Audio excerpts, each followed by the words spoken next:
Les damos la bienvenida a Plot Device, el podcast que no tiene capa y usa los calzoncillos adentro del pantalón. Mi nombre es Leandro Botinelli y me acompaña. Tengo miedo. Me acompaña Tengo Miedo. Me acompaña Tengo apellido Miedo. Como que... Pará. ¿Qué hago con mi traje de superhéroe ahora? ¿Lo tenés puesto? Debajo de la camisa, como Ok, siempre. te lo tendrás que cambiar. O cerrarte la camisa. Claro, me cierro la camisa. Claro, por ejemplo. Ahí está. Me pongo los anteojos. También, así no se dan sí. cuenta que... Sí, acomodate el rulo. O sea, ponete un flequillo. Claro, tengo el flequillo siempre, el flequillo. Bueno, pero acomódatelo más. Me pongo el sombrerito Claro, para sí. taparme el flequillo. Sí, Los encorvate. anteojos, me encorvo. Mira cómo... Aunque tratamos de que no se trate de superhéroes, ya se trata de Superman esto. ¿Te das cuenta que la cagamos? No podemos no cagarla. Vemos la cagada, tratamos de esquivarla y nos tiramos de pera. ¿Dónde está la cagada ahí? Ay, Bueno, pues voy. Pero bueno, amigo mío, te acompaña Nando Dip. Ahí va. Bien. Ahora sí es Nando Deep. No veo ningún traje, no veo capa, no veo nada. Pero vamos a estar hablando de... Puedo decirte de lo que no vamos a estar hablando, Ok, de superhéroes. muy bien. ¿Pero por qué?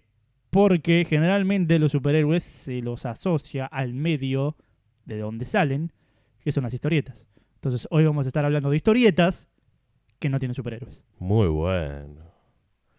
Claro, porque hay historietas que no tienen superhéroes. Claro. Raro, ¿no?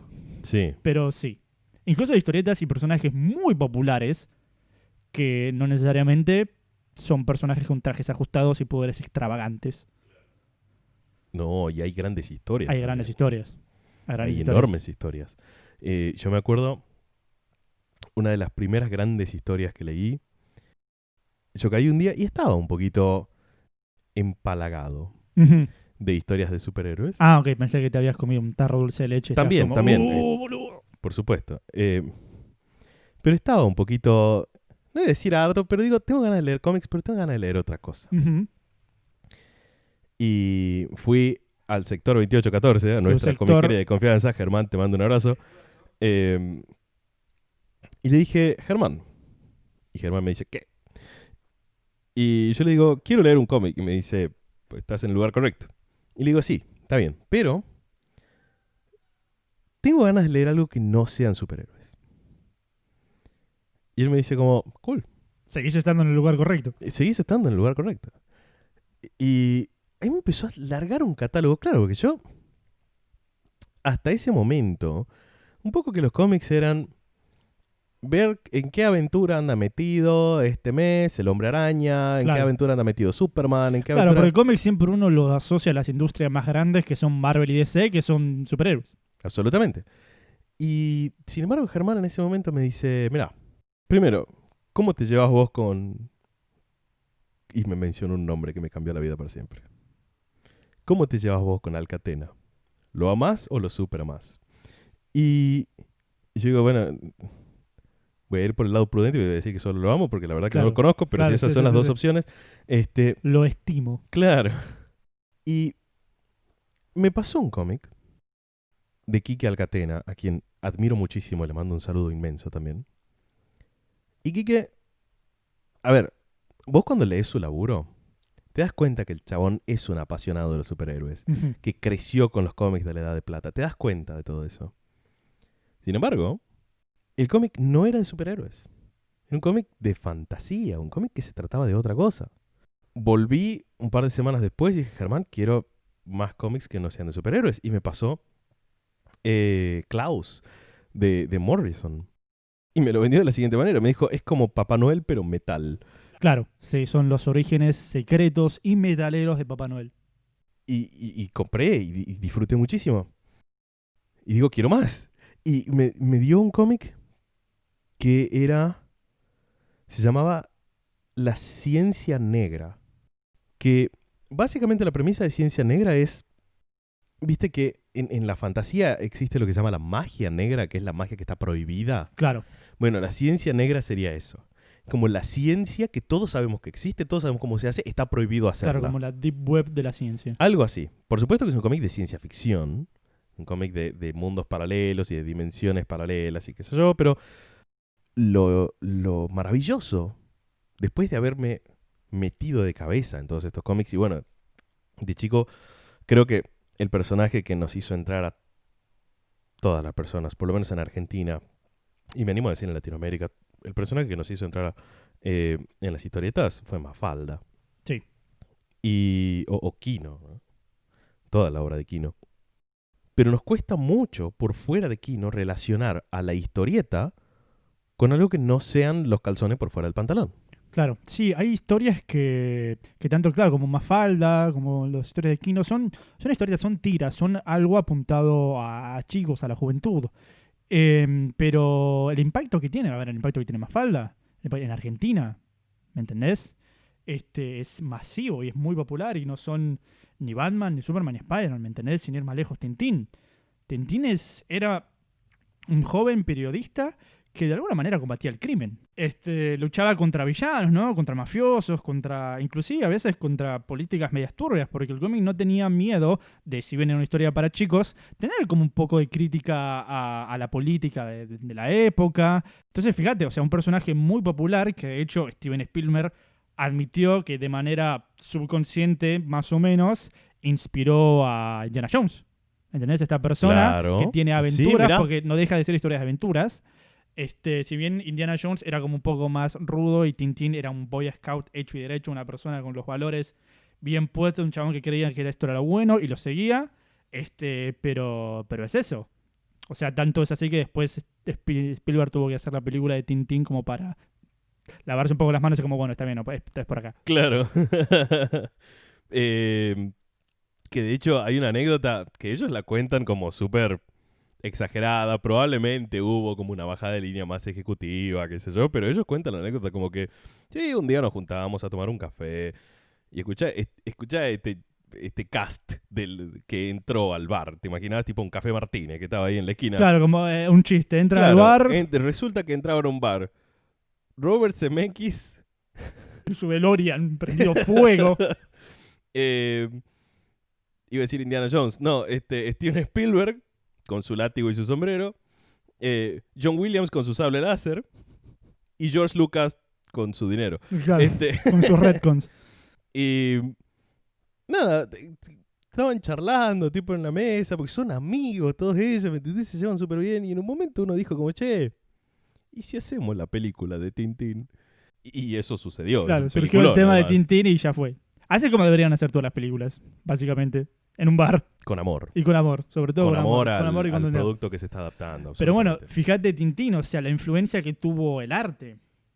O sea, el diseño de viñetas, el arte de Hergé, ¿no? El artista belga, que es este diseño de la línea continua, no los dibujos bien claros, bien como que son visualmente fáciles de digerir, porque si bien en las viñetas hay mucho contenido, está muy bien definido, los colores son nítidos, no hay sombras, y esto de alguna manera definió el estilo que tuvo la historieta europea durante mucho tiempo y también influenció muchos estilos más en la historieta americana, en un montón de cosas. O sea, sin ir más lejos, la historieta de Hawkeye, que la hemos mencionado en episodios anteriores, de David Aja, tiene este estilo, ¿me entendés? Muy minimalista, muy simplista y es algo que uno no está acostumbrado a ver, pero es una narrativa completamente diferente. Claro. Y todo nació de ahí. Pero bueno, lo que nos lleva un poco a hablar, me parece, o a explorar qué tienen los cómics para contar o para ofrecer, además de los superhéroes, es un poco desmitificar esta idea de que, y sí, las historietas se tratan de eso, se tratan de tipos con el calzón por fuera del pantalón, que aguante. En el Se mejor de los tratan, casos. se tratan de tipos con superpoderes, que aguante. Se trata de tipos con capa, ya entendés la idea. Ujú. Y a mí el primer ejemplo que se me viene así fuerte, fuerte a la cabeza, y un poco con esta idea de por qué se dio en una historieta. Nippur de Lagash. O bueno, en realidad toda la obra de Robin Wood, que es un historietista uruguayo, radicado en Argentina por muchísimos años. Un tipo con una imaginación prodigiosa. Y verdaderamente vos leías las cosas que él hacía desde Mi novia y yo, que era una suerte de sitcom, comedia romántica, Ujú. a Nippur de Lagash o Dago. Me acuerdo, había un cómic que me gustaba muchísimo de él que se publicaba en la Nippur Magnum, que es Morgan. Se llama Morgan. Y era Escucha esta premisa. Dale, venga. Es una historia noir de un detective tipo con sobre todo, pero en un mundo postapocalíptico. Ujú. En un mundo en el cual la lluvia es ácida, los niveles de polución en el planeta Tierra son altísimos. Claro. Sí, el estándar mundo posapocalíptico, radiación, mala leche, todo ese tipo- Mutantes. mutantes, por supuesto. Y que la gente, y esto me parecía siempre muy, muy rico, la crítica social que tenía, la gente de mucha guita seguía explotando recursos de la Tierra, Claro. pero no vivía en la Tierra, vivía en los planetas. Claro, como que vivía afuera, vivía más arriba. Y fíjate esa premisa, o sea, Robin Hood te agarra esta premisa súper híbrida, mezclando estos dos conceptos del detective noir y el mundo post-apocalíptico. Y te la desarrolla. Y pensando un poco en todos los recursos que dijimos la vez pasada que provee el cómic o que provee la historieta, ¿cuál de todos esos recursos necesita esta historia para desarrollarse? Y resulta que necesita otro, que no mencionamos la vez pasada, Ujú. que tiene más que ver con la libertad creativa. Claro. Porque en la historieta, un poco que se da por hecho que todo vale. En el primer issue de cualquier historieta, vos sentás la base. Ok, estas son las reglas de este mundo, son las reglas de esta historia que te voy a contar. Y después te la cuento. ¿Te enganchás, no te enganchás? Bueno, ya es cuestión tuya. Pero el presupuesto que hace falta es el mismo para desarrollar una obra absolutamente realista y una obra absolutamente fantasiosa y traída de los pelos. Entonces, me parece muy interesante esta idea de exploremos ideas muy, muy locas y veamos qué sale. Sí, en el cómic es de alguna manera un poco más fácil de digerir todo este tipo de ideas, porque por alguna razón cuando uno agarra un cómic, sí, porque te lo recomiendan o porque lo agarrás, porque lo encontraste, es como que te puedes encontrar con cualquier cosa, porque literalmente te puedes encontrar con cualquier cosa, y lo digerís más fácil que por ahí estás haciendo zapping en la tele y te encontrás con algo muy extravagante, qué sé yo. Y tiene esa cualidad que es muy única del medio, que justamente permite que los autores del medio se sientan muy liberados, se sientan con ganas de experimentar y siguen la idea. Dicen, yo tengo esta idea, la voy a explayar acá, pero no porque la voy a explayar acá y si tiene éxito después me dan una serie de Netflix o voy a este medio para pasar a otro, lo uso como un puente. No, o sea, porque yo reconozco que este medio me permite hacer todo eso y por eso la cabeza me va a trabajar de otra manera. O por ahí vos tenés una idea que no sabes dónde la querés meter, la metes en la historieta porque te tocó esa, no tenías otra, qué sé yo, y ahí te vas dando cuenta de todo lo que te da la historieta y la idea te va creciendo. Por ahí vos empezaste con un concepto y lo ampliaste un montón más porque descubriste las posibilidades que te da la historieta. O sea, sí, pero muchísimas veces se parten de conceptos, no me sale este término en español, over the top, como exagerados. Exagerado, sí. Simplemente porque, ok, estoy en la historieta y quiero... No solo quiero hacerlo dibujar y quiero hacerlo laburar al dibujante, sino que en palabras del propio Quique Alcatena, él dice, a mí me aburre dibujar situaciones cotidianas. Claro. Y Quique mismo decía, y de hecho creo que de esta frase parte la motivación para hablar de este capítulo, de los cómics que no son de superhéroes y esta potencialidad que tienen de ser lo que vos quieras. Quique decía que lo que más le divirtió a él dibujar alguna vez fue cuando un guionista le dijo que los protagonistas llegan a un edificio imposible. Claro. ¿Y cómo es un edificio imposible? No sé, fíjate. Fíjate, te lo dejo en tus manos. Absolutamente surrealista el concepto. Y es algo que, si por ahí lo vemos, incluso en una mega producción de Hollywood, en CGI, decía, se ve medio trucho. No le creo. Sin embargo, en el cómic, cuando ya está todo estilizado, cuando ya está todo desarrollado a partir del punto de vista del dibujante y con las proporciones que maneja el dibujante o el artista, de repente un artista como Quique Alcatena te puede largar esos conceptos súper locos y vos estás atrapadísimo dentro de esa historieta y querés ver cómo sigue. Sí, sí, sobre todo Alcatena en la historieta esta de Travesía por el Laberinto, ¿no? Dibujada por él y escrita por Masitelli, que no solamente mezcla un montón de conceptos y un montón de diseños, sino que les rinde homenaje de alguna manera. Porque se trata de un escritor, Percival, Percival. Percival, bueno, está en la época colonial, está como tratando de escribir sus poesías y no le salen, tiene un bloqueo de escritor y como que le grita a la estatua, al busto de William Shakespeare, ¿no? Parecido al que usaba Batman para entrar en la Baticueva. Basta, no vamos a hablar de superhéroes hoy. Le grita como, sáquese. vos tenés talento y yo no, y vos tenés ideas y eso no es justo, qué sé yo, y como que le pega y se rompe y se termina cayendo en un pozo extraño donde pasan un montón de cosas y aparece en otro mundo. En otro mundo que es el laberinto de lo real y lo irreal y de las ideas y de lo imaginario. Y de la creatividad. De la creatividad, conceptos muy, muy de vuelta, falopa. Sí, yo pensaba la palabra abstracto, pero falopa va. Falopa, o sea, empieza abstracto y a medida que los vas leyendo se vuelve falopa.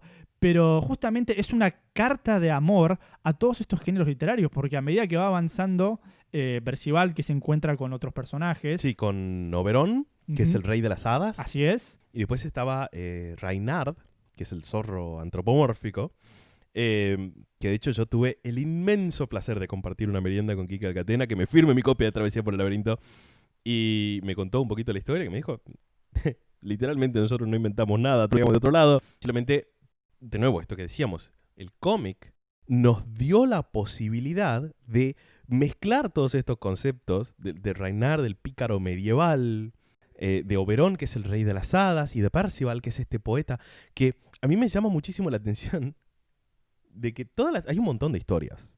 No solo en los cómics, sino en cómics, películas, series, incluso cuentos, novelas. Hay un montón de historias que empiezan con un escritor que no sabe qué escribir. Sí, es muy metafórico. Todas esas historias empezaron con el autor de la obra sentado al frente del papel en blanco, escribiendo, y bueno, resulta que estaba yo y no sabía qué iba a escribir. Claro, sí. Sí, y Travesía por el Laberinto termina siendo una historia sobre historias. Porque justamente en la travesía, en la aventura que tiene Percival en este universo, se encuentra con un montón de personajes. Se encuentra con Con la arpía. Con Arpía, se encuentra con... Ay, no me sale el nombre en ese momento. Con el de los molinos. Don Quijote. Con Don Quijote. Homero, el de los molinos era Don Quijote. Se encuentra con Don Quijote. ¿Y cómo se llamaba? No, el de la Mancha. Don Quijote. Se encuentra con Don Quijote, se encuentra con cíclopes, con ogros, con todas estas criaturas mitológicas de la literatura.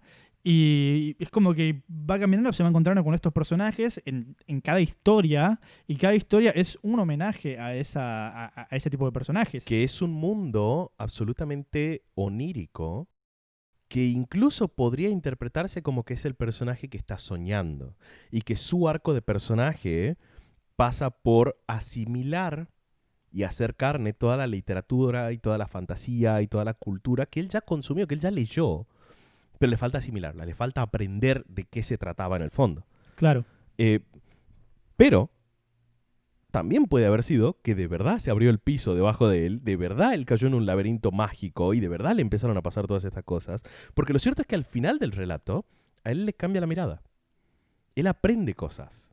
Él vuelve mucho más seguro de sí mismo. Y verdaderamente si es que todo eso pasó de verdad o no, no importa. Lo que importó fue el viaje. Lo que importó justamente fue la travesía. Encima una travesía dibujada por Alcatena que te mezcla todos estos géneros y por ahí, como decís vos, una historia es muy onírica, es como una fábula, como un cuento, y los dibujos son más simples, más clásicos, y de repente se encuentra con la arpía, que ya la mencionamos, que es una criatura completamente terrorífica con un arpa. Y ves de una viñeta a otra, el estilo de dibujo cambia completamente y te termina dando miedo. Porque vos venís como... Se carga mucho de golpe, sí. Es como que vos venís como, bueno, sí, historias, fábulas, que yo cuento, y de repente aparece esta figura completamente lúgubre con un arpa que le dice, te estaba esperando. Y decís, tengo miedo. Yo estaba leyendo esto, lo estaba pasando bien, y ahora tengo miedo. Alcatena, ayúdame. Quique, sácame de acá. Sácame de acá. Y ese pasaje, ¿me entendés? De uno a otro tan rápido, es fantástico como lo logra la historieta, porque vos estás en el viaje con él y te lo ves de golpe, es como, wow, calmate. Y como es así, vas pasando las páginas y van apareciendo un montón de diferentes criaturas con diferentes estilos. Y lo podés absorber muy bien, de manera muy fluida en una historieta. Absolutamente. Y de nuevo, esta idea de, pero a mí no me gusta leer historietas, no me gusta... Pensá del lado más corporativo posible. El presupuesto que hace falta para hacer esta historieta es el mismo que hace falta para hacer una historieta archirrealista. Necesitas pagarle al guionista, necesitas pagarle al dibujante. Si quisiéramos hacer este viaje mega onírico en cualquier otro medio, no solo saldría mucho más caro, sino que muchas, o me animo a decir ninguna productora, agarraría el proyecto. Porque no es mainstream. No me sale esta palabra de nuevo. Querido público, les pido disculpas. Al final hay un montón de palabras que no me salen. Ya establecimos que en este podcast no sabemos hablar español Sí. o inglés, entonces vamos a Spanglish. No hablamos vamos nada, echando- sí, no. no hablamos nada. O sea, hablamos pero no hablamos, usted me entiende. Pero sí, mainstream, popular, qué sé yo. ¿Saben lo que es mainstream? Por favor, no tengo que explicar lo que es mainstream, basta. Y si no saben, ahora lo aprendieron. Popular, para la gilada, qué sé yo. Conocible. Para la gilada. ¿Entendés? Ahí ¿Qué está. sé yo? Ahí Eso va. significa mainstream ahora. Para la gilada, qué sé yo. Para la gilada. A ver, no tiene nada de malo. Mandalorian es para la gilada, es mainstream y es un gol, así Por que chao, no supuesto, tiene nada de malo. el mejor personaje de la ficción de todos los tiempos sigue siendo el Hombre Araña. Pero Escúchame, dijimos que hoy no íbamos a hablar de superhéroes. nos cuesta Nos un cuesta montón. un montón. Nos cuesta un montón. Pero bueno, esto de historias, de vuelta, de historieta, los superhéroes no conocidos, pero que no son mainstream, pero a medida que van transcurriendo, el público los va agarrando, los va conociendo y se termina haciendo mainstream. O sea, sin ir más lejos, Sandman, de Neil Gaiman, empezó con un estilo similar a lo que después fue Travesía del Laberinto, que es esto de lo onírico, de lo fantasioso, de fábulas, Claro. en una Bueno, historieta. Antes de analizar la obra, tipo contamos un poquito de lo que se trata. Sandman, el arenero, El arenero. el aren- Bueno, Sandman es un caso peculiar, porque si bien la historia en sí no tiene nada que ver con superhéroes, transcurre en un universo superheroico. Los superhéroes... Sí, Batman es canon. O sea, los superhéroes aparecen, no son protagonistas, sino que aparecen. La historia se trata de otra cosa, e inclusive el Sandman en sí es una nueva versión del personaje que antiguamente era un superhéroe. Sí, bueno, pero a ver, vos agarrás la obra sin este datazo de trivia que vos tiraste Ujú. y genuinamente no importa. Porque es Para una nada. obra súper sólida, Para es nada, una para obra nada. que cierra en sí misma.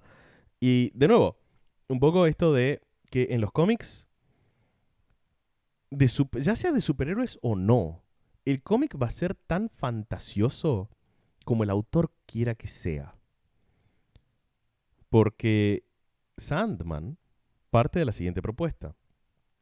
Hay 7 entidades que ya estaban al principio de la creación, iban a ser las que cierren el universo al final de la existencia, que son 7 hermanos, que son la muerte, el sueño, el destino, la desesperación. El deseo.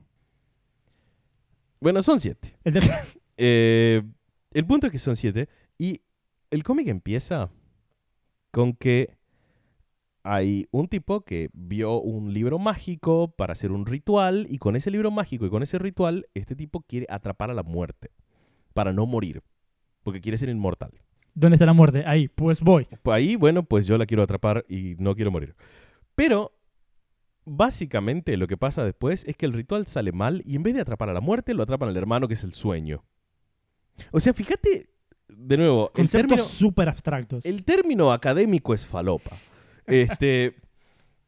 Y fíjate de falopa que es este concepto de decir, bueno, hiciste un ritual mágico para atrapar a la muerte, terminaste atrapando al sueño. Es muy extraño. Y sin embargo, el protagonista pasa a ser esta encarnación, esta personificación del sueño. Partiendo del mito de que el Sandman, el hombre de arena en los mitos nórdicos, es el origen de las lagañas.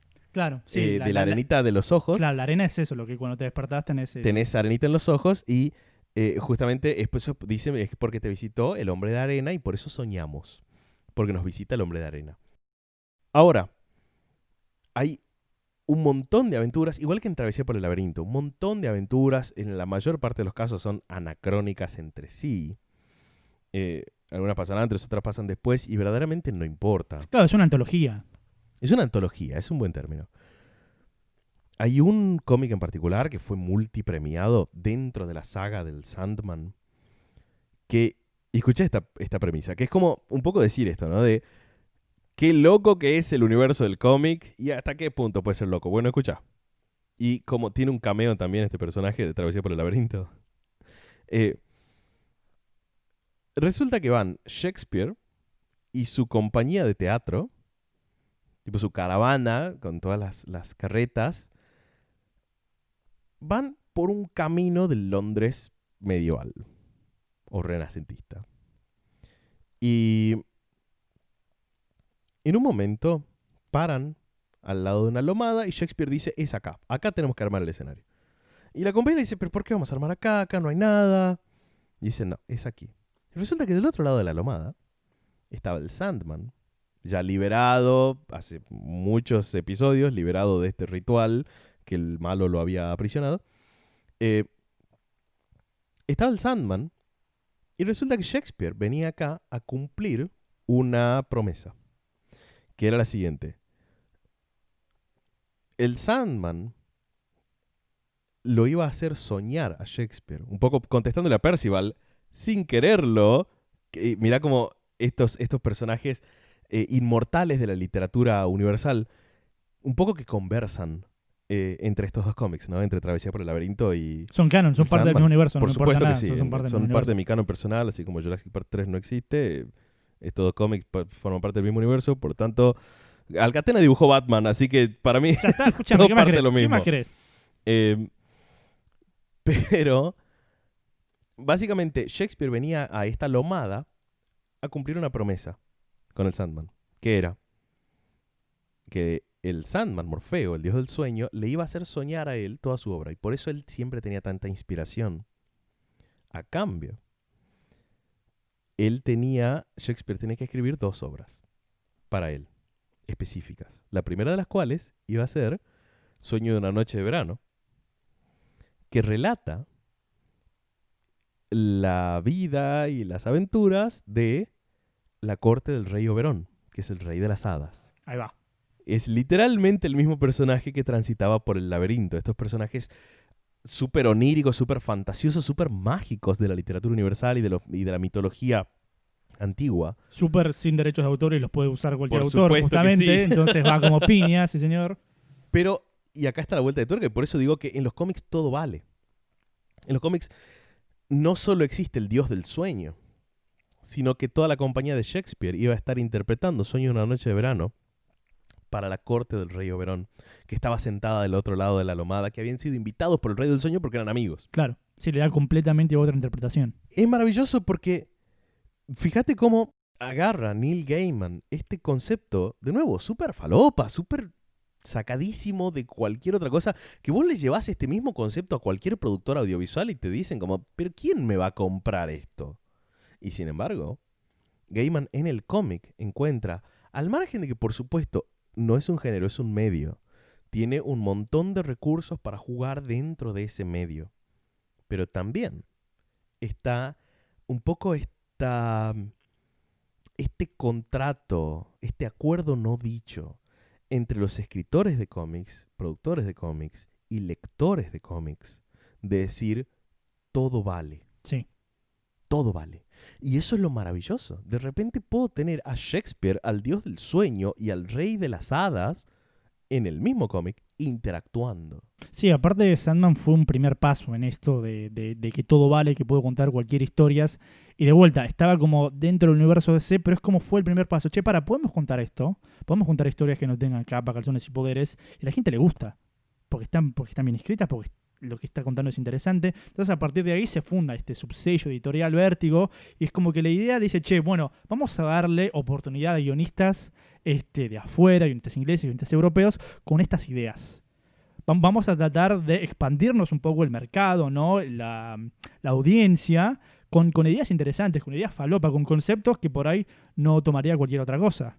Y si bien Sandman está dentro del universo, hay una historia, un cómic muy popular de DC, del sello Vértigo, que está completamente en su propio universo, no tiene nada que ver con superhéroes, y también la idea, o sea, escuché la idea de este cómic.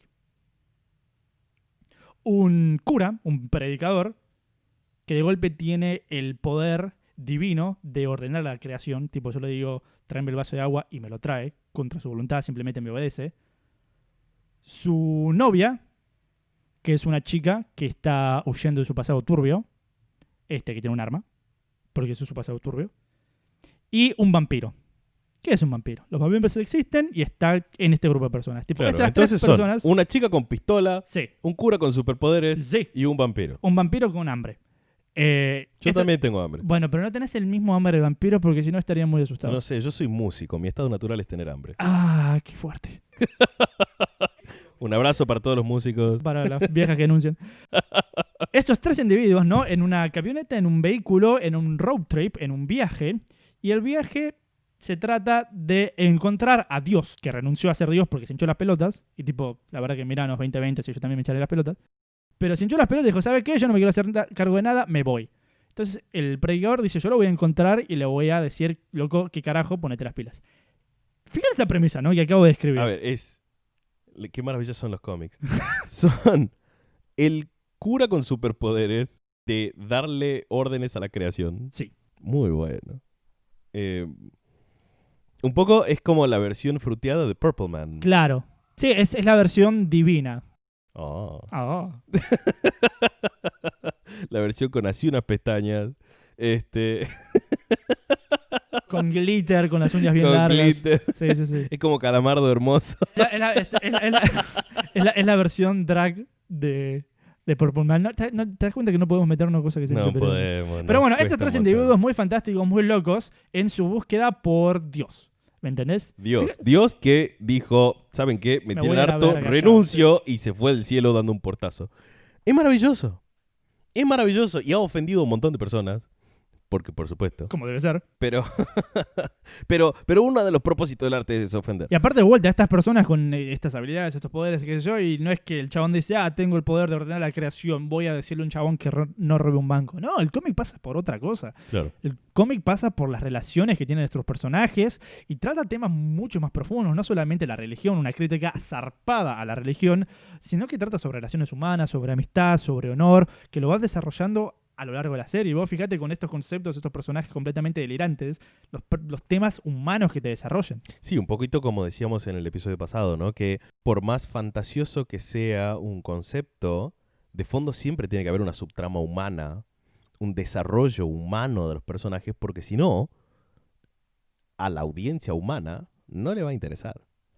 Nos gusta la fantasía, por supuesto que sí, pero si mi historia se trata de 2 dragones que tienen el tamaño del universo y se tiran con galaxias para ver quién es más fuerte, no me hace nada. Porque es tan interesante como una historia de una pulseada a ver quién es más fuerte. Claro. Ya está. No es mucho más además de eso. Pero en este caso, como vos decís, el vampiro de la historia, Cassidy, en un momento cuenta toda su historia de él con su hermano y de lo mucho que admiraba a su hermano y de cómo hace muchos años que está solo en el mundo y que no tiene a nadie y que por eso se apega a los amigos, pero es un tipo muy desconfiado. El protagonista, ¿cómo era que se llamaba? Preacher, Jesse Custer, el reverendo Claro, Jesse Custer. Y con su emblemático encendedor de Fuck Communism. Sí, con lo cual yo no estoy del todo de acuerdo, pero... pero él es muy sureño, así que se lo vamos a perdonar. Bueno, pero esta es una característica del personaje, el sureño, que vivió una vida de mierda como cualquier persona en el sur de Estados Unidos, que tiene fantasías con el cowboy clásico, John Wayne, Claro. por su relación con su padre, también muy fuerte toda la trama de los personajes, en este contexto donde tenés poderes divinos y estás buscando a Dios. Es maravilloso porque, de nuevo, nos permite, a nosotros nos permite disfrutar, pero a los autores les permite explorar conceptos bajo esta premisa, como te repito, bajo este acuerdo mudo, este acuerdo que todos firmamos de alguna manera en el momento que abrimos un cómic, que es todo vale. Pensá, por un momento, pensá en los cómics de superhéroes. Un momentito. O sea, todo el tiempo pienso en lo que me No, por un momento después se va. Ok. Elegí una editorial, cualquiera de las dos. Marvel. Ok. En Marvel. Sí. ¿Existe la magia? Sí. ¿Y cómo? ¿Existe la ciencia ficción? Sí. ¿Y cómo? ¿Existen los viajes futuristas? Uf. ¿Existe el pasado antiguo? Sí. ¿Existe la mitología propia? Sí. Existe todo. Exactamente. Todo vale. Existe todo y se llama Jack Kirby. Pero sí, no todo. Es una construcción que no tiene límites. Y cuando un autor se da cuenta del potencial que tiene esa historieta, y no solo te cuenta una historia, sino que te crea el universo, no solamente vos estás leyendo algo, sino que es una ventana. Te metes en el universo y ves todo.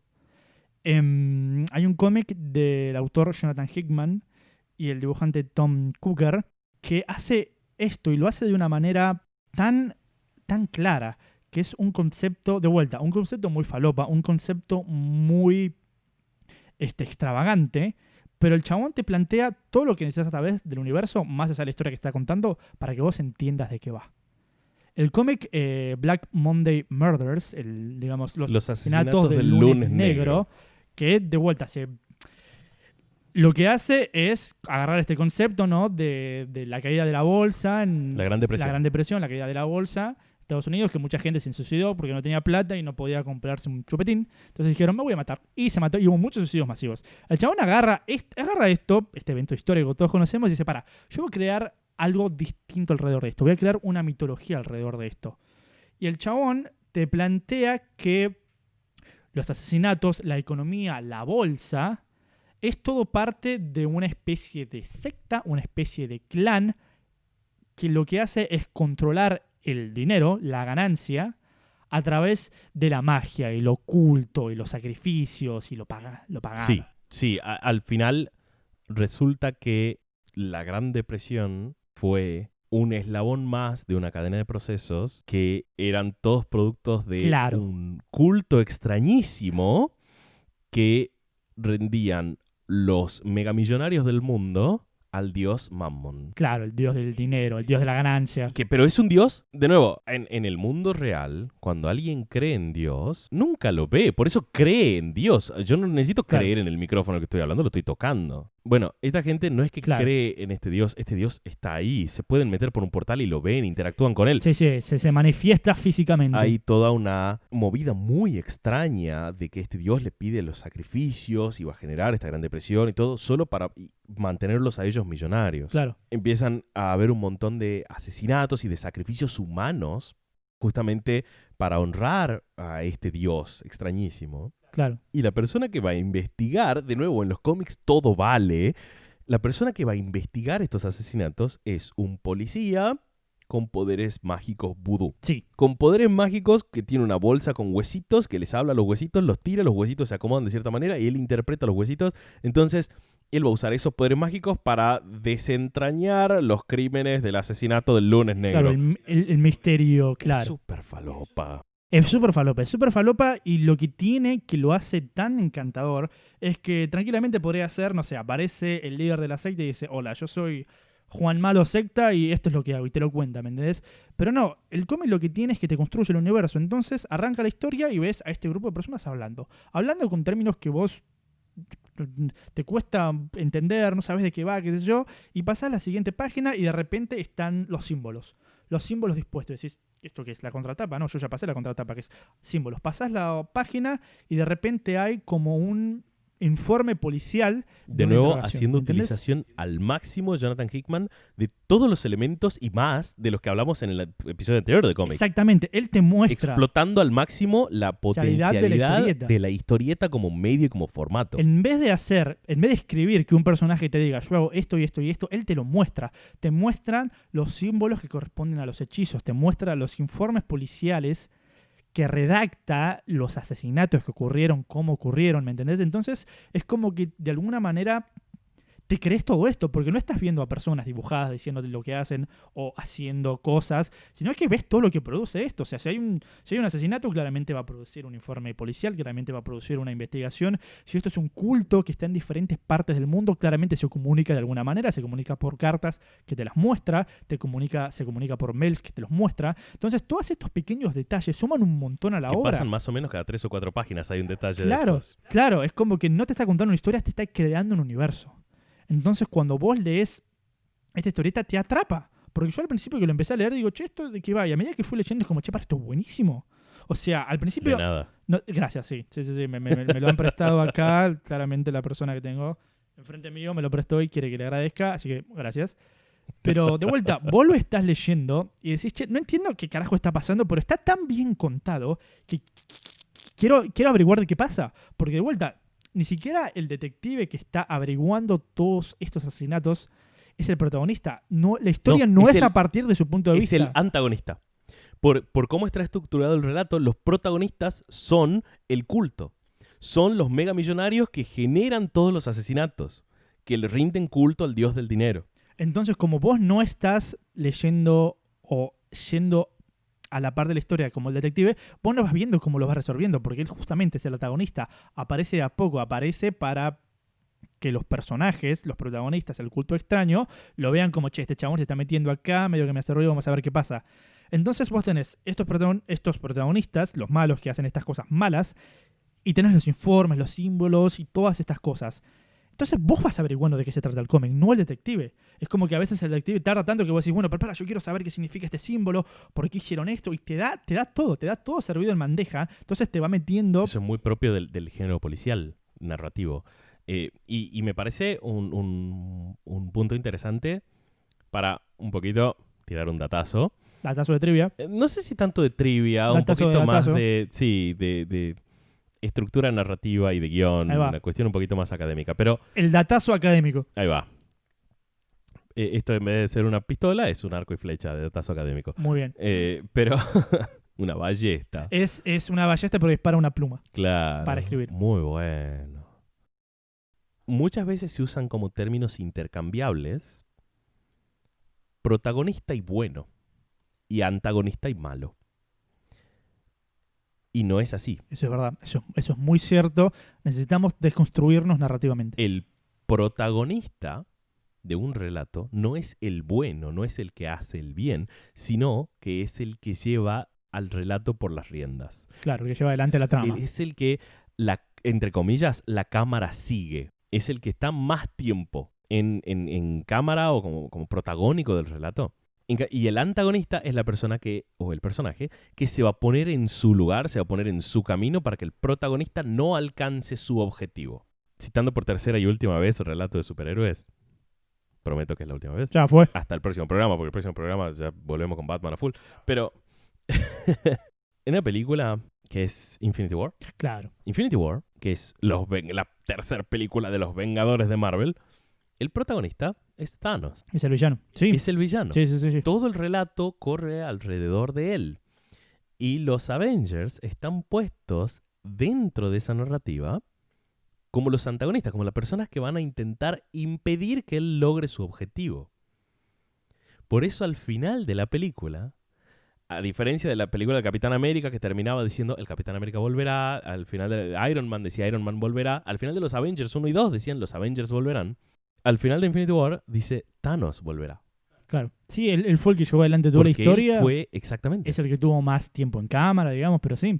A ver, sin ir más lejos, Breaking Bad, Los Sopranos, son historias donde el protagonista es el malo, es el villano. Es el malo, absolutamente. Empatizamos porque es un villano no bidimensional, está muy bien desarrollado y a veces como que no queremos que lo detenga la policía, aunque lo que está haciendo es horrible, pero el protagonista es el villano. Y lo que hace Black Monday es que el villano es un grupo de millonarios siniestros que realizan sacrificios impensados, pero lo están haciendo para obtener dinero. Al igual que Walter White. O sea, si les resulta incómoda la propuesta, piensen en lo mucho que les gusta Breaking Bad. Claro. Pero imagínense que es Breaking Bad con magia y dioses y otras dimensiones y un policía vudú. Claro. O sea que es mejor. Y sí, de alguna manera sí.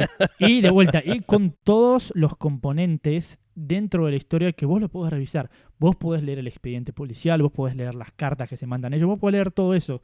Y de vuelta, algo que te da la historieta, que vos podés detenerte en ese expediente lo que quieras. Vos podés estar leyendo la historieta, tomándote tu tiempo y de repente llega un expediente, lo voy a leer bien, lo voy a leer claro, lo voy a leer 2 veces. Voy a estar en estas 2 páginas el tiempo que lleve necesario. Porque cuando estás leyendo una historieta te metes en el mundo. Es maravilloso.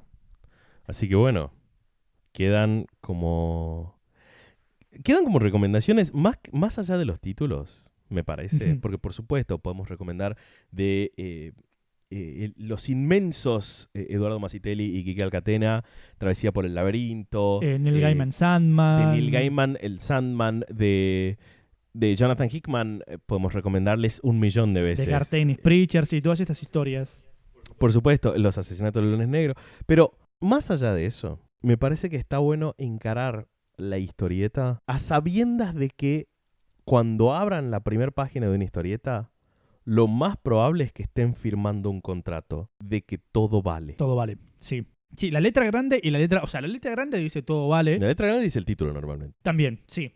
El título es todo vale. La letra chiquita del contrato dice y mirá qué falopa. Claro. Ese es el contrato que está firmando. Y por ahí el cuerpo del contrato dice puede o no haber superhéroes. Claro, pero eso es secundario. Eso es secundario. Pero eso es más o menos lo que te metes cuando estás agarrando una historieta.